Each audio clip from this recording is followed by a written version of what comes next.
तो हम क्या बात कर रहे थे, डाइजेशन स्टोमक के बारे में बात कर रहे थे। फूड कहाँ से कहाँ आ चुका है, इसोफेगस से स्टोमक की तरफ आ गया है। ठीक है, स्टोमक में क्या होता है, स्टोमक में मेनली अपना जो ग्लैंड एसोसिएटेड स्टोमक के साथ वो क्या है, गैस्ट्रिक ग्लैंड। क्या है, गैस्ट्रिक ग्लैंड। गैस्ट्रिक ग्लैंड का सिक्रेशन कहाँ पे, म्यूकस में। मतलब स्टोमक के 4 लेयर थे ना, म्यूकोजा, सब म्यूकोजा, मस्कुलस, एक्सटर्नल और सीरोसा। तो उसमें से म्यूकोजा का मॉडिफिकेशन क्या है, गैस्ट्रिक ग्लैंड। तो गैस्ट्रिक ग्लैंड के पास 3 कंपोनेंट थे, क्या क्या, म्यूकस नेक सेल, नाम याद रखना बहुत इंपॉर्टेंट है, म्यूकस नेक सेल, चीफ और पेप्टिक सेल,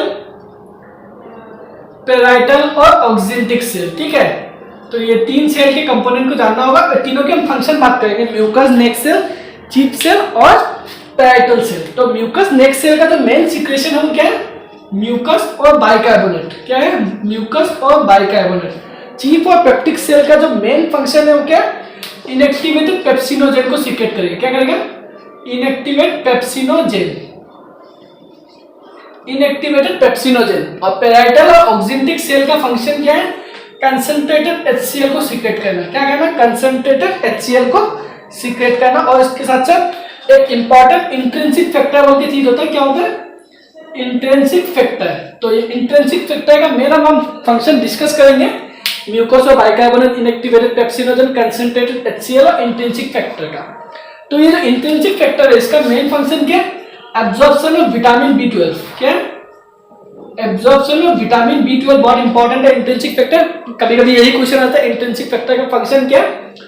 अब मैंने क्या कहा, इनएक्टिवेटेड पेप्सिनोजेन। तो मेन एंजाइम क्या है, पेप्सिनोजेन। तो इसको पेप्सिनोजेन को एक्टिव होने के लिए क्या चाहिए, इनएक्टिवेटेड पेप्सिनोजेन को पेप्सिन में कन्वर्ट होने के लिए क्या चाहिए,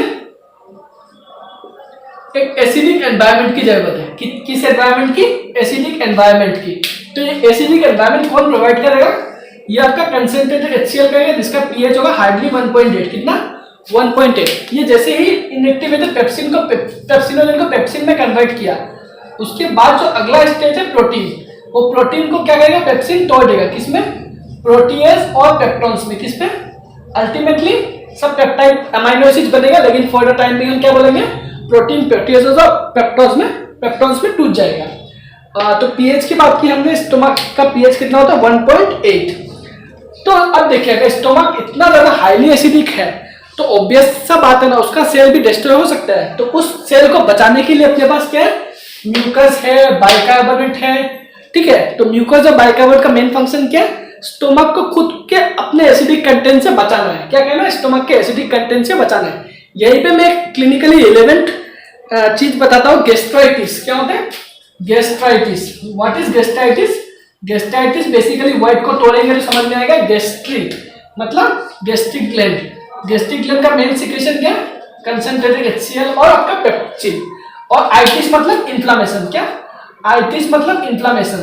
तो ये क्वाइट कॉमन कंप्लेंट है, एसिडिटी हुआ मेरे को, गैस्ट्राइटिस हुआ। अल्टीमेटली क्या बोल रहे हैं, अल्टीमेटली बोल रहे हैं कि आपका बॉडी में कंसंट्रेटेड HCl का सिक्रेशन बढ़ गया है।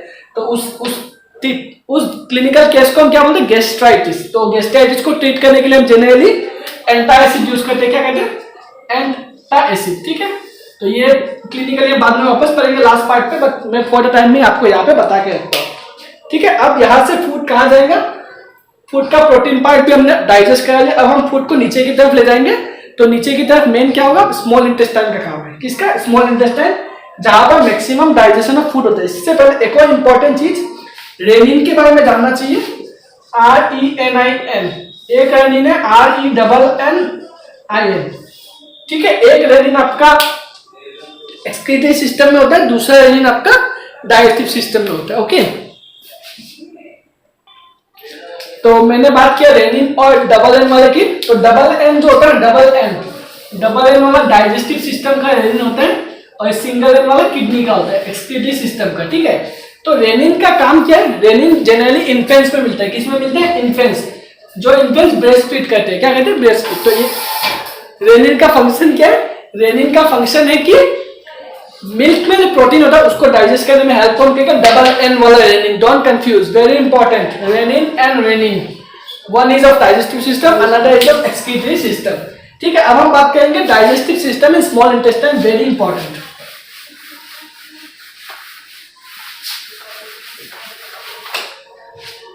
Digestive system in small intestine, ये हम थर्ड पार्ट पे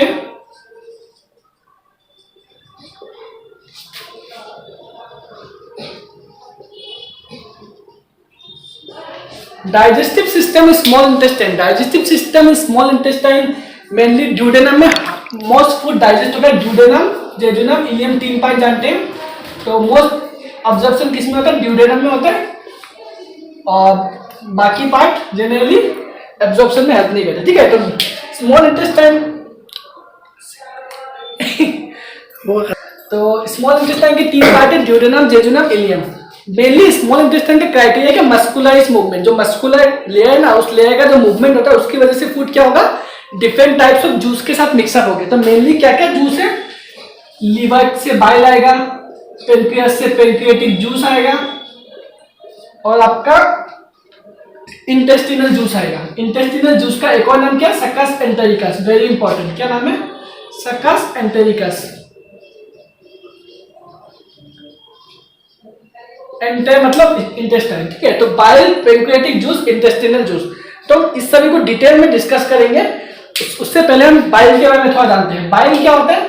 बाइल एक तरह का वेस्ट मटेरियल है। क्या है बाइल में? मेन कंपोजिशन क्या है? Bile pigment. क्या है? बाइल पिगमेंट दो होते हैं, बिलीरुबिन और बिलीवर्डिन। क्या होते हैं? बिलीरुबिन और बिलीवर्डिन। जबकि इसमें बाइल सॉल्ट भी होते हैं, कोलेस्ट्रॉल भी होते हैं, देन आपका bile salt, bile pigment, bile salt, cholesterol. इसमें खाली एक चीज नहीं होता, एंजाइम नहीं होता। तो एग्जाम में क्वेश्चन पूछ सकता है, तो bile doesn't contain which of the following? Bile doesn't contain enzymes. तो वेरी इंपॉर्टेंट पॉइंट है, बाइल डजंट कंटेन एंजाइम। ये पॉइंट आप सभी को याद रखना है, ठीक है। तो बाइल के बारे में इतना जानना डिटेल इंपॉर्टेंट है। नेक्स्ट अब हम बात करेंगे पेनक्रियाटिक जूस के बारे में। किसके बारे में? पेनक्रियाटिक जूस के बारे में। पेनक्रियाटिक जूस में सारे चीज इनएक्टिवेटेड होते हैं। क्या होते हैं? सारे चीज इनएक्टिवेटेड होते हैं। और क्या क्या कंपोनेंट है? कंपोनेंट हमें नाम जानना होगा सारा। Trypsinogen, chymotrypsinogen, trypsinogen, chymotrypsinogen, procarboxylase, amylase, lipase, nucleus. तो ये सारे एंजाइम इनएक्टिवेटेड फॉर्म में होते हैं, पर हमें मेनली किसके बारे में जानना है? ट्रिप्सिनोजेन। क्यों? ट्रिप्सिनोजेन किसमें एक्टिव होगा? ट्रिप्सिन। ट्रिप्सिन में एक्टिव कौन करेगा? एक एंजाइम होगा जिसका नाम है एंटेरोकाइनेज। क्या नाम होगा? एंटेरोकाइनेज। तो ये क्वेश्चन पूछता है which enzyme activate the trypsinogen, तो आंसर होगा एंटेरोकाइनेज, ठीक है। ये इंपॉर्टेंट है। पूरे मैंने जितने स्मॉल इंटेस्टाइन के सिक्रेशन के बारे में समझाया वो बहुत इंपॉर्टेंट है, ठीक है।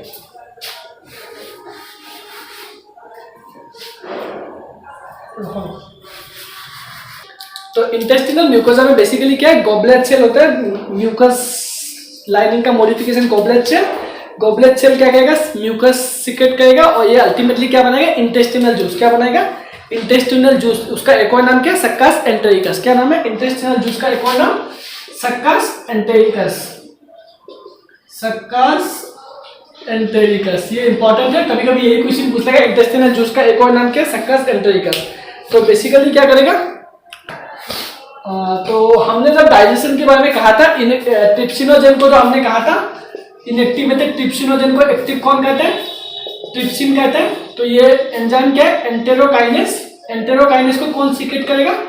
Intestinal mucosa. वेरी इंपॉर्टेंट, ये दोनों फैक्ट इंपॉर्टेंट है, हमें जानना पड़ेगा। उसके बाद हमने जब इंटेस्टिनल जूस के सीक्रेशन के बारे में बात किया, तो इसमें बेसिकली सारे क्या होंगे? हाइड्रोलाइटिक एंजाइम्स होंगे। क्या होंगे? हाइड्रोलाइटिक एंजाइम, जैसे कि माल्टेज, डाइपेप्टिडेज, ठीक है, न्यूक्लियोसाइडेज। तो इसका एक फ्लो चार्ट रिएक्शन एनसीईआरटी में दिया हुआ, हम दे देंगे, वेरी इंपॉर्टेंट है। इसके बाद ये सारे एक साथ जब जूस ऐड करेंगे तो क्या करेंगे? फूड के जो बचे हुए पार्ट है, जैसे कार्बोहाइड्रेट के जो बचे हुए पार्ट है, प्रोटीन्स के जो बचे हुए पार्ट है, फैट्स के जो पार्ट बचे हुए, वे सब डाइजेस्ट होके चले जाएंगे। जो डाइजेस्ट हो गया वो अगला प्रोसेस में चला जाएगा। अगला क्या होता है? एब्जॉर्प्शन। वो हम बाद में डिटेल डिस्कशन करेंगे। उसके बाद जो पार्टिकल एब्जॉर्ब नहीं हुआ, तो उसके बाद लास्ट पार्ट क्या है? Digestion in small large intestine. क्या है? लार्ज इंटेस्टाइन में इतना कुछ खास डाइजेशन होता नहीं है। लार्ज इंटेस्टाइन का बेसिकली मेन फंक्शन क्या? लार्ज इंटेस्टाइन का दो काम बहुत इंपॉर्टेंट है। एब्जॉर्प्शन ऑफ इलेक्ट्रोलाइट, क्या काम है? Absorption of electrolyte water. और नेक्स्ट काम क्या है? नेक्स्ट इसका काम है एडहेरेंस, सिक्रेशन करना कुछ म्यूकस का, सिक्रेशन ऑफ म्यूकस, ताकि फूड पार्टिकल क्या हो सके, जो वेस्ट पार्टिकल है वो एडर हो सके और उसको फिर प्रोसेस करना नीचे की तरफ, ताकि वो इजेस्ट कर सके, क्या कर सके, बाहर निकाल सके, इजेशन की तरफ फॉरवर्ड करना। ठीक है, तो इसके बाद बेसिकली अगला जो स्टेप आता है वो फिकस मैटर जो बनता है वो कहाँ जाएगा? वो आपका सीकम पे जाएगा, इलियोसिकम भाल्व के थ्रू। किसके थ्रू? इलियोसिकल भाल्व के थ्रू नीचे आएगा। उसके बाद वो अपना न्यूरोनल और हार्मोनल्स रेगुलेशंस पे पढ़ेंगे, हम उसको बाद में डिस्कस करेंगे। न्यूरोनल और हार्मोनल्स रेगुलेशन के अंतर्गत हम पूरे जीआई सिस्टम को पढ़ते हैं। ठीक है, बेसिकली हमें इतना चीज डिटेल डिस्कशन में पता होना चाहिए, स्मॉल इंटेस्टाइन, लार्ज इंटेस्टाइन। एक छोटा सा ग्लैंड के बारे में मैंने स्मॉल इंटेस्टाइन में नहीं बताया था, वो था ब्रूनाइज ग्लैंड। क्या था? ब्रूनाइज ग्लैंड, वो भी डाइजेशन में इंपॉर्टेंट एस्पेक्ट है। सब म्यूकोजा का सिक्रेशन है, मॉडिफिकेशन ऑफ सब म्यूकोजा। ठीक है, तो बेसिकली डाइजेशन इतना ही है। हमें मेनली इसोफेगस यानी कि buccal cavity, stomach, small intestine, large intestine, ये सभी के बारे में डिस्कस करना था। हमने डिस्कस किया। उसके साथ साथ रिएक्शंस हम आपको फ्लो चार्ट में प्रोवाइड करेंगे। Okay, all the very best.